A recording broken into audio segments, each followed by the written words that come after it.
பரிசு நாமத்திற்கு ஸ்தோத்திரம் உண்டாவதாக. இன்றைய ஜீவ வார்த்தை நிகழ்ச்சியை கேட்டுக்கொண்டிருக்கும் அனைவரையும் கர்த்தருடைய பரிசு நாமத்தினால் வாழ்த்துகிறேன், ஆசீர்வதிக்கிறேன்.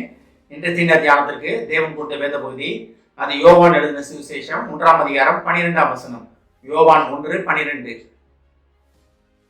அவருடைய நாமத்தின் மேல் விசுவாசம் உள்ளவர்களாய் அவரை ஏற்றுக்கொண்டவர்கள் எத்தனை பேர்களோ அத்தனை பேர்களும் அவருடைய பிள்ளைகளாகும்படி அவர்களுக்கு அதிகாரம் கொடுத்தார்.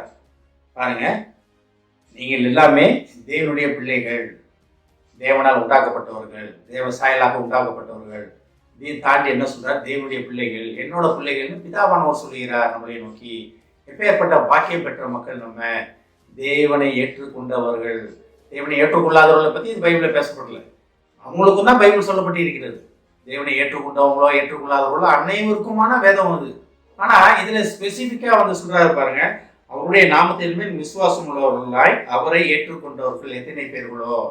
அப்ப தேவனை அறியாத மக்களும் அவர் நாமத்தின் மேல் விசுவாசம் உள்ளவர்களாய், தேவன் இயேசு கிறிஸ்துன்னு ஒருத்தர் உண்டு, இவர் தான் நம்மளை விடுதலை பண்ணுகிறவர், இவர் தான் நமக்கு ரட்சகர், இவர் தான் ஒரு மூலமாக தான் நம்ம பரலோகத்துக்கு போக முடியும், நம்ம பாவங்களை மன்னிக்கிற வல்லமை அவருடைய ரத்தத்துக்கு உண்டு அப்படின்னு அந்த சுவிசேஷத்தை ஏற்றுக்கொண்டவர்கள் எத்தனை பேர்களோ, அது யாரா இருந்தாலும் சரி, நம்ம கிறிஸ்தவர்களோ இருந்தாலும் சரி, தேவனை அறியாத புறஜாதி மக்களும் தேவனை பற்றும் அறிவிலை தெரிந்து கொண்டு அவங்களை அறிந்து கொண்டாலும் எத்தனை பேர் இருந்தாலும் சரி, அத்தனை பேரும் என்ன அதிகாரம் கொடுக்கிறாரு பாருங்க, தேவனுடைய பிள்ளைகள் ஆகும்படி அதிகாரம் கொடுக்கிறார்.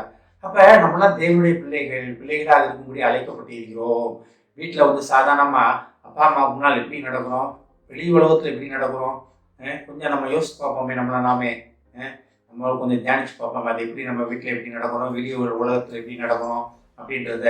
நிறைய பிள்ளைகளை பார்த்துருக்கேன், நானே இப்படி இருந்திருக்கேன். வாலிப வயதுல வீட்டில் அப்பா அம்மாவுக்கு பயந்து இருக்கிற மாதிரி இருக்கும். ஆனால் வெளியே போனோன்னா யாரையும் வந்து பாரு அப்படின்றது, எங்கேயா சண்டை போடுறது, நம்ம இஷ்டப்படி நடக்கிறது, சுய எச்சின்படி நடப்பது, இது எல்லாமே நடக்கும். ஆனால் வீட்டுக்குள்ளே வந்தோடனே சீனுக்கு குடிக்கிற அப்பா அம்மா சீனுக்கு குடிக்க முடியுமா, தண்ணி அடிக்க முடியுமா? ஆனால் வெளியே போனோம்னா எல்லாம் செய்யலாம், எல்லாம் நான் என்ன நினைக்கிறோமோ செய்யலாம். ஆனால் அப்பா பார்த்து கொண்டே இருக்கிறார் அப்படின்னு என்ன நம்பி விட்டுருக்காங்க அப்படின்ற பிள்ளைகள் வந்து குடியிருக்கவங்க அவங்க எந்த தவறும் செய்ய மாட்டாங்க. அந்த மாதிரி இப்போ ஃப்ரெண்ட்ஸும் இருந்திருக்காங்க எனக்கு. நீங்களும் அதை நிறைய பார்த்துருப்பீங்க, நீங்களுமே இருந்துருப்பீங்க, இந்த மாதிரி இருந்துருப்பீங்க. வீட்டை விட்டு வெளியே வந்தால் ஒரு வாழ்க்கை, வீட்டுக்குள்ளே ஒரு வாழ்க்கை. அப்போ ரெட்ட வாழ்க்கை வாழ்ந்து கொண்டு இருக்கோம் மனிதர்களாக நம்ம காணப்படுகிறோம். நம்ம வந்து இச்சை நம்மளோட ஆசை பாசங்களை நிப்பாட்ட முடியல, பிதாவுக்கு அப்பா அம்மாவுக்கு பயந்து நடக்கணுன்றதையும் நம்மளால் விட முடியல. ரெண்டுக்கும் நடுவில் ஒரு இடைப்பட்ட வாழ்க்கை வாழ்ந்து கொண்டு இருக்கிறோம். ஆனால் தேவனுடைய பிள்ளைகளாக இருந்தோம்னு வச்சுக்கோங்களேன், பிதாவானவரனை பார்த்து கொண்டே இருக்கிறாருன்னா நம்ம எந்த இடத்துல இருந்தாலுமே நம்ம சரியா இருப்போம். அதாவது நிறைய நேரத்தில் ஒரு சென்சஸ் சொல்லுவாங்க, மனிதன் வந்து தனிமையில் இருக்கும் பொழுது தன்னை யாரும் பார்க்கல, தன்னை சுற்றி இருக்க மக்களுக்கு வந்து என்னை தெரியாது, நான் யாருன்னே தெரியாது, தனிமையில் இந்த இடத்துல வந்து எனக்கு தெரிஞ்சவங்க யாருமே இல்லை அப்படின்னா அது எந்த எக்ஸ்ட்ரீமும் போக தயாராக இருப்பாங்களாம்.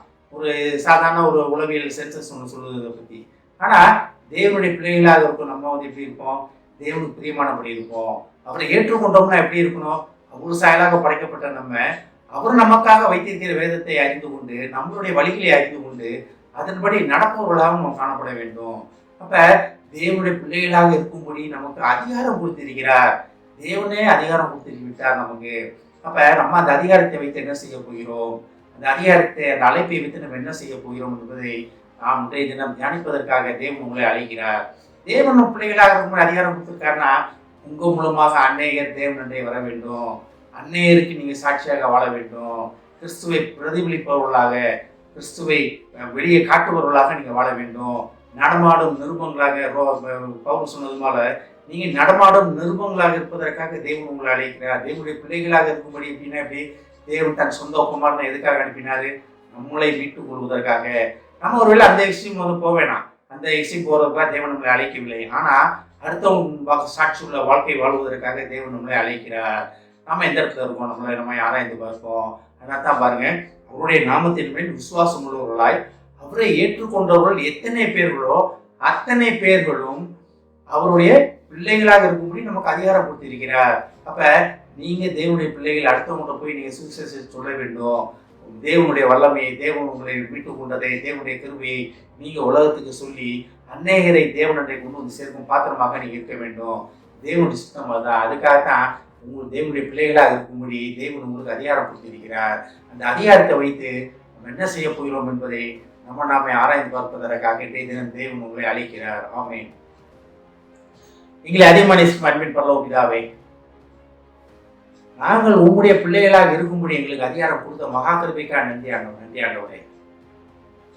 நாங்கள் உலகத்தாராக இருந்தாலும் தோப்பனே, நாங்கள் பிதாவின் பிள்ளைகள் என்பதை நாங்கள் அறிந்து அதற்கேற்றபடி நடக்க எங்களுக்கு உதவி செய்ய மாட்டோமே.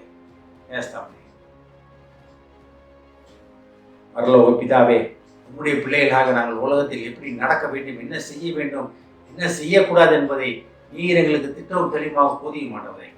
இந்த வேதாகமத்தை படித்து அதை நாங்கள் தெரிந்து கொண்டு உமக்கு சாட்சியான வாழ்க்கை வாழ இன்னும் அநேகரை உம்மண்டை கொண்டு வந்து சேர்க்கும் பாத்திரமாக நீர் எங்களை அழைப்பதற்காக நன்றி ஆண்டவரே. கேட்டுக்கொண்டிருக்கும் ஒவ்வொருவரையும் ஆசீர்வதிக்கிறோம் அப்பா. ஒவ்வொரு குடும்பத்தையும் ஆசீர்வதிக்கிறோம் ஆண்டவரே. நீர் அழைத்த பிள்ளைகள் ஆண்டவரே, உம்முடைய பிள்ளைகள் ஆண்டவரே, அவர்கள் உலக கஷ்டங்கள், நஷ்டங்கள், பிரச்சனைகள் அனைத்திலிருந்து அவர்கள் நீங்களாக்கி அநேகருக்கு சாட்சியான வாழ்க்கை வாழப்போவதற்காக நன்றி ஆண்டவரே. குடும்பத்தில் உள்ள ஒவ்வொருவரையும் ஆசீர்வதிக்கிறோம் அப்பா.